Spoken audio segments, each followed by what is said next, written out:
बम कपिलेश्वर बाबा की जय, माता पार्वती की जय।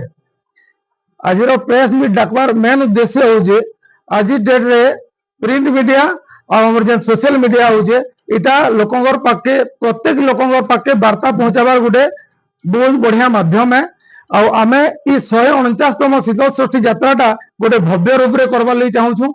आमर पड़ावासी पूरा कार्यरत अच्छु पाखापाखि 6 मास हो गलान से जेन 6 मास रे जेन प्रिपरेशन करिछु और जेन सब प्रोग्राम माने सब अरेंजमेंट करिछु से विषय रे आमर आख पाख जहाँ ग्रामवासी लोग अच्छन आमर बरपालीवासी अच्छन समस्त को केमते करी से इनफॉरमेशन टा आपनकर एरिया रे देबु से उद्देश्य रे ई प्रेस मीट रखाई छी। कार्यक्रम कहले माने आमर जेंता 149तम शीतल षष्ठी टा 15 तारिख रु नै की आमर 20 तारिख तक माता पार्वती विवाह उत्सव टा हमें पालन करमु। 15 तारिख रे आमर नटराज आगमन हेबे, 16 तारिख रे पतरपेणी हेबा, 17 तारिख रे आमर कलश यात्रा हेबा, 18 तारिख रे आमर बराती आसबे आमर हिमाद्री नगर के, 19 तारिख माने शिव पार्वती विवाह उत्सव पालन हेबा और 20 तारिख रे मांकर लोमानी उत्सव टा गोटे धूमधाम रे पालन कर नेमु बोली आमे सुचिंतित और प्रतिष्ठित। सांस्कृतिक कार्यक्रम कहले आमर 15 तारिख रे गोटे कीर्तन मंडली अच्छे जेनटा की सुनीता साहू, नमिता साहू और सुरेंद्री जाल तांकर गोटे माने कीर्तन मंडली अच्छे से माने आमर पश्चिम ओडिशा रे बहुत प्रतिष्ठित तांकर कीर्तन लगी। आमर 17 तारिख रे गोटे भजन संध्या अच्छे, भजन संध्याटा दुखीश्याम त्रिपाठी, शिवानंद त्रिपाठी सेटा परफॉर्म करबे। 18 तारिख रे आमर सुगेनी महापात्र तांकर ऑर्केस्ट्रा हवा, 19 तारिख रे आमर दीप्ति रेखा पाड़ी ऑर्केस्ट्रा हवा। ई सब सांस्कृतिक कार्यक्रम माने आमर अच्छे। आमर माने इटा तो आम निजर पड़ावासी गोटे कलेक्शन के नहीं आमे करूछु तो आमर बजेट अच्छे 45 लाख टंकार 45 लाख टंका भितर आमे जहाँ सब आयोजन करिछु एबे तक आउ सेटा मे भी लाख 2 लाख बढ़ी पारे किंतु 45 लाख आमर बजेट अच्छे। लोक तो प्राय प्राय समस्त जहाँ माने आमे लोकंकर फीडबैक नौछु पाखापाखि 4-5 लाख लोक 18-19-20 रे लोकंकर समागम हेबा।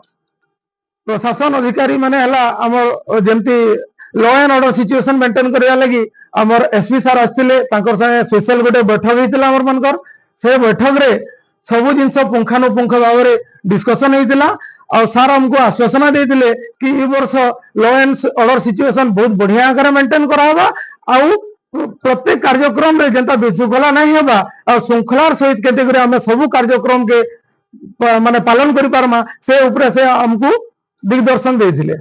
सरकारी कार्यक्रम ऊपर आ गोटे हमर मीटिंग हेतिला गतकाली हेतिला जेनटा की हमर सब कलेक्टर सर आस्तिले आ प्रिपरेटरी गोटे मीटिंग हेतिला सेतरे सब जिंस डिस्कशन हेतिला हमर जहाँ सब डिमांड थिला से सब जिंस प्राय प्राय फुलफिल ही जाइछे।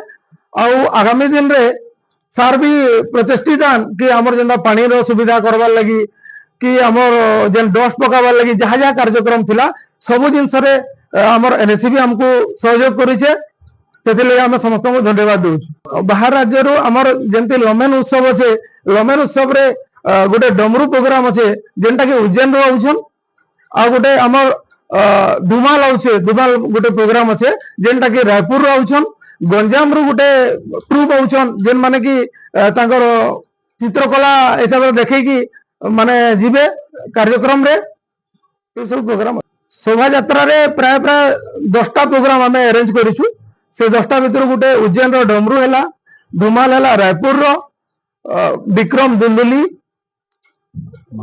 महाकाल गुरु गोटे आछन महाकाल गुरु माने शिव पार्वती से जहाँ सब कारुकार्य से सब देखे देखे जीवे महाकाल गुरु विजय विजय बजा आसीबो तार परे हमर एसके डीजे से गोटे माने बरपाली रे फॉर द फर्स्ट टाइम गोटे डीजे रो गोटे भल रूप रे गोटे डीजे के प्रेजेंट करबे बोली से हमको आश्वासन देइछन। एलेक्स बाबा उसन एलेक्स बाबा जे कि यहाँ बहुत प्रतिष्ठित मेन करी यंग मास पिला घर आगड़े से बहुत प्रतिष्ठित तांकर गीत मान को पिला माने पूरा पागल बोलिया सुनसन बेले से आसुजन हमर रोड शो करवार लगी प्रोग्राम रे कमिटी तरफ रु माने बहुत बड़े प्रोग्राम आयोजन कराई समस्त भक्तवृंद को मोर रिक्वेस्ट समस्ते आसुन जेमता कि आमर 18, 19, 20 इटा हूँ आमर यात्रार मेन दिन माने से दिन रे प्रत्येक दिन आमर अन्नकूट व्यवस्था है, शीतल पानीय जल व्यवस्था कराई, खीरी बंटन करा, तार संगे सुजीर बंटन करा। आमर जेन शिव शिव पार्टी जेन आसबे तांकर जेन तांकर लगी आमे चा पानी रो व्यवस्था प्लस टिफिन रो व्यवस्था करिछु। तापरे कोल्ड ड्रिंक्स भी वितरण करा।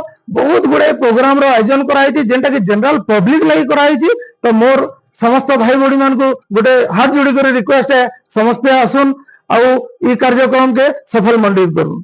बम कमलेश्वर बाबा की जय, जगत जय माता पार्वती की जय।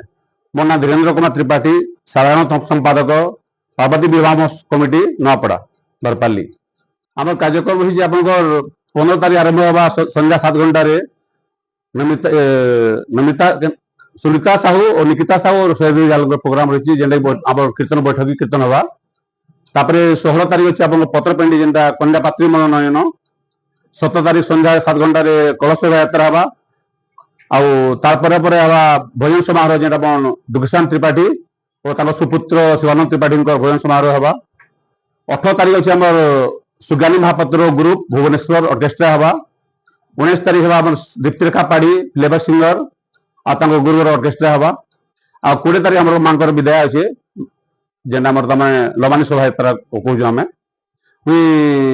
बरपालीवासी तथा समग्र आम बरपाली ब्लॉक अंचल समस्त को अनुरोध करुचे आम आसिक मांकर आशीर्वाद लाभ करूँ बाबा कपिलेश्वर आम यात्रा के सफल मंडित करूँ।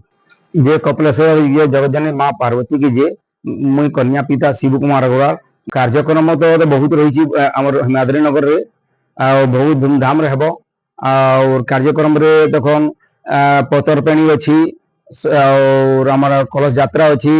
भगवान को माँ पार्वती को घर को आनबू। शोभा यात्रा भी अच्छी, कल्चरल प्रोग्राम भी अच्छी, सब प्रोग्राम अच्छी। बहुत बढ़िया लगुच। मुझे भावी नी मुझे पाइबी बोल कि भगवान को झील हिसाब से पाई मुझे बहुत खुशी। दर्शक मान को अनुरोध करुँची प्रोग्राम महोत्सव रे आसिक बरपाली रे शीतल सेठी को बहुत सफल मंडप कर। मत तो बहुत बढ़िया लगुच। मुझे भावी नी कन्या पिता ही बोल मोर झील नहीं मुझे कन्या पिता पाई। मुझे कपिलेश्वर की जय मुझे सौभाग्य बरपालीवासी को देछि कि मत कन्या पिता भाव चुनिले से मुझे बहुत बहुत धन्यवाद बरपालीवासी।